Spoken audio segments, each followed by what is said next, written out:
Le 6 février, c'est la journée internationale de la tolérance zéro à l'égard des mutilations sexuelles féminines, dites aussi MSF. On s'est demandé ce que les gens savaient en France des MSF.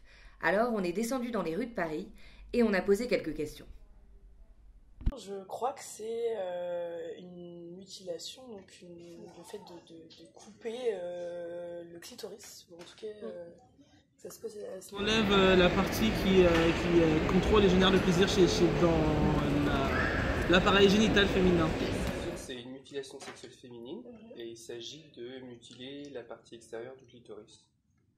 En fait, les mutilations sexuelles féminines désignent toutes les interventions qui aboutissent à une ablation partielle ou totale des organes génitaux externes des femmes ou des filles et toute autre lésion des organes génitaux féminins pratiquée à des fins non thérapeutiques.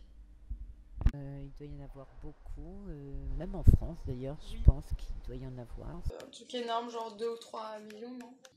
Je ne saurais pas dire, je sais que c'est pratiqué en France, ou alors il y a des jeunes filles qui sont amenées dans les pays d'origine de leur famille, pendant les vacances par exemple, et sans le savoir, elles sont excisées. En 2016, on estime que dans le monde, 200 millions de femmes et de filles avaient subi une mutilation sexuelle féminine.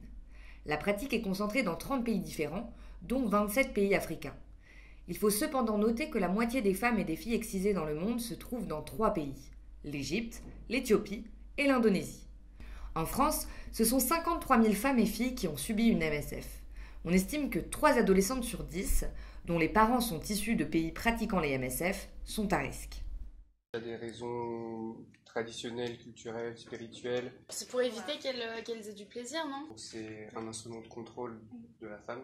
Et parfois c'est par tradition aussi. Ils se disent que sinon leur enfant va être victime d'exclusion, de ne pas avoir subi l'excision. Les mutilations sexuelles féminines constituent une norme sociale et culturelle très importante pour les communautés qui les pratiquent. Le lien, souvent abordé entre religion et MSF, n'est pas très clair.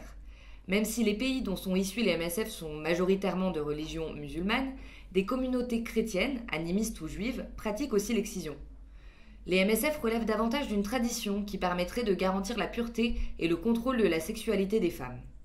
J'imagine qu'il peut y avoir souvent aussi des problèmes d'infection ou des conséquences au niveau médical. Ça peut tuer. Ça doit avoir des conséquences à l'âge adulte, lorsqu'on a des enfants, ou même dans les rapports sexuels, ça doit être excessivement douloureux. Tout ce qui est traumatisme psychologique. Les conséquences liées au MSF sont nombreuses et avérées. À court terme, les filles et femmes subissent des douleurs, des infections ou encore des hémorragies qui entraînent parfois la mort. À long terme, des complications douloureuses peuvent apparaître pendant les règles, les rapports sexuels ou la grossesse.